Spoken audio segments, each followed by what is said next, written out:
पूर्ण वंशवर्धन आंदोलन संघटना समिती औरंगाबाद, त्रैमासिक विभाग भाषा साहित्य संस्कृती आणि संशोधन परिषद औरंगाबाद यांच्या संयुक्त विद्यमाने आज कैलासवासी विकासराव भुसे यांच्या स्मृतिप्रीत्यर्थ पर्यावरणाच्या जागरणासाठी आंदोलनाची हाक देण्यासाठी या ठिकाणी सुगना बोलवते आहे त्या कवी संमेलनाचं आयोजन करण्यात आलेलं आहे। या संमेलनाच्या अध्यक्षा महाराष्ट्रातील परिवर्तनवादी कवयित्री तथा विचारवंत आमच्या मार्गदर्शिका आदरणीय डॉक्टर प्रतिभाताई नायरे मॅडम, ज्यांच्या शुभ हस्ते या ठिकाणी या संमेलनाचं उद्घाटन झालं, असे आमचे मार्गदर्शक आणि प्रेरणास्थान दैनिक सकाळचे कार्यकारी संपादक आदरणीय दयानंद माने सर, त्याचप्रमाणे मंचावर उपस्थित असलेले महाराष्ट्रातील शेतकरी कवी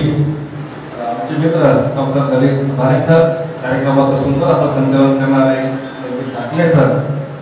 सभागृहात अनेक मान्यवर उपस्थित आहेत, त्यामध्ये आमचे मार्गदर्शक डॉक्टर अनिल थोरकर सर आणि सर्वच आपण त्या ठिकाणी उपस्थित झाला त्याबद्दल मी आपल्या सर्वांचे मनपूर्वक या ठिकाणी पूर्वक आभार व्यक्त करतो, धन्यवाद देतो। खरं तर आज बरेचसे कार्यक्रम आहेत, शहरामध्ये आहे, पाऊस चालू होता दिवसभर आणि हा कार्यक्रम होईल की नाही अशी शंका माझ्या मनामध्ये होती, पण आपण तरीही या एका नदीच्या प्रेमापोटी, कवितेच्या प्रेमापोटी आणि आमच्या प्रेमापोटी आपण या ठिकाणी उपस्थित झाला त्याबद्दल आपल्या सर्वांचे मनपूर्वक व्यक्त करतो। मित्र हो, कवी संमेलन वेगवेगळे होतात, कार्यक्रम वेगवेगळ्या पद्धतीने होत असतात, पण हे कवी संमेलन वेगळं आहे। वेगळं यासाठी की या कवी संमेलनातून आपण एका जन आंदोलनाची हात या ठिकाणी आपण घेणार आहोत। तसं पाहिलं तर सुगना बचाव जन आंदोलन संघर्ष समितीच्या वतीने सुगनाच्या पुनर्जन्माच्या संदर्भामध्ये गेल्या 1 वर्षापासून आम्ही काम करतो आहे। वेगवेगळ्या पद्धतीनं हे काम सुरू झालेलं आहे आणि कुठेतरी हा संदेश वेगवेगळ्या समाज घटकापर्यंत गेला पाहिजे, वेगवेगळ्या लोकांपर्यंत हा विषय गेला पाहिजे या उद्देशाने। आणि आपण कवी आहात, खरं आजच्या काळामध्ये केवळ कविता लिहून आपल्याला चालणार नाही, केवळ कविता सादरीकरण करूनही आपल्याला चालणार नाही, तर आपण एक संवेदनशील अशा प्रकारचे घटक आहोत, एक जबाबदारी अशा प्रकारचे घटक आहोत आणि म्हणून आपण सामाजिक प्रश्नांना वाचा फोडण्यासाठी, सामाजिक प्रश्नांची सोडवणूक करण्यासाठी आता आपण पुढे आलं पाहिजे असं मला वाटतं आणि या भूमिकेतून, या जाणीवेतून आपण हे कवी संमेलन या ठिकाणी केलेलं आहे। खरं तर या कवी संमेलनाच्या अध्यक्षात आपण जर बघितलं तर परिवर्तनवादी क्षेत्रामध्ये, एका प्रबोधनाच्या क्षेत्रामध्ये फार मोठं काम त्यांचं आहे आणि आदरणीय माने सर, खरं तर माने सरांनी फोन सुद्धा केला नाही, असं सर फक्त मेसेज टाकला की सर असा असा कार्यक्रम आहे आणि आपण यावं अशी विनंती केली आणि सर या ठिकाणी आपल्या एका साध्या निमंत्रणाला सरांनी स्वीकार केला। खरोखर एक तळमळ असलेले संपादक आणि एका जाणीवेचे संपादक म्हणून आज सर आपल्या या ठिकाणी व्यक्त करतो। मला हे सांगायचं आहे की केवळ कवी आणि लेखकांनी आता वर्णन करून चालणार नाही,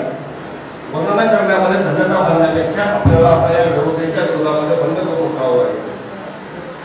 शोषणाच्या विरोधामध्ये आपल्याला बोलावं लागेल आणि या सगळ्या पद्धतीनं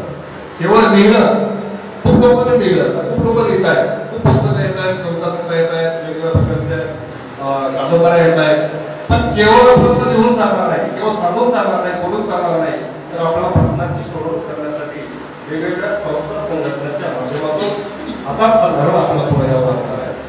दैनिक सकाळ फार मोठं नाव आहे विलेच्या क्षेत्रामध्ये, केवळ विलेच्या क्षेत्रामध्ये नाही तर सकाळ हे बांधिलकी मानणारं दैनिक आहे,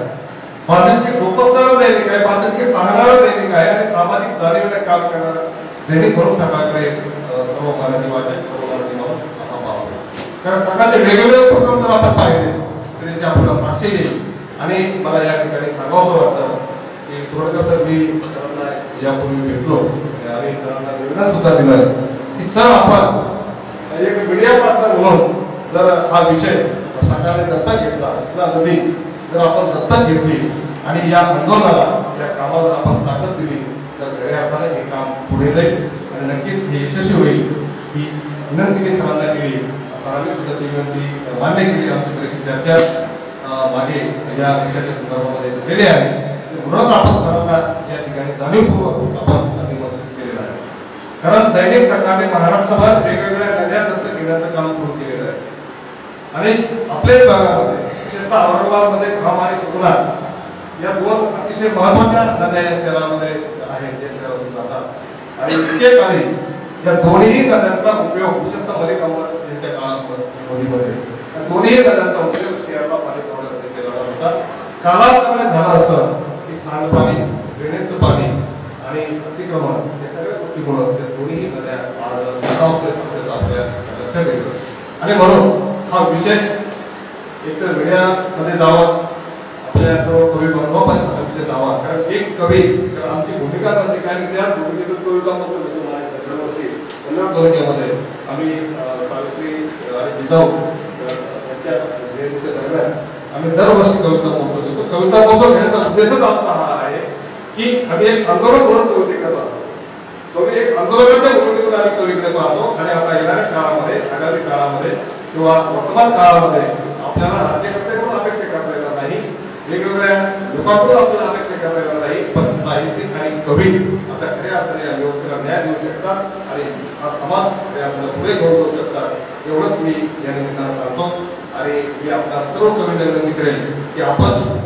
या आंदोलनामध्ये आपण सगळे सहभागी व्हावं, हा विषय आपण समाजापर्यंत पोहोचवावा आणि जेव्हा केव्हा या पद्धतीचे कामकाज सुरू असेल या आंदोलनामध्ये प्रबोधकाची भूमिका म्हणून एक आंदोलन म्हणून आपण या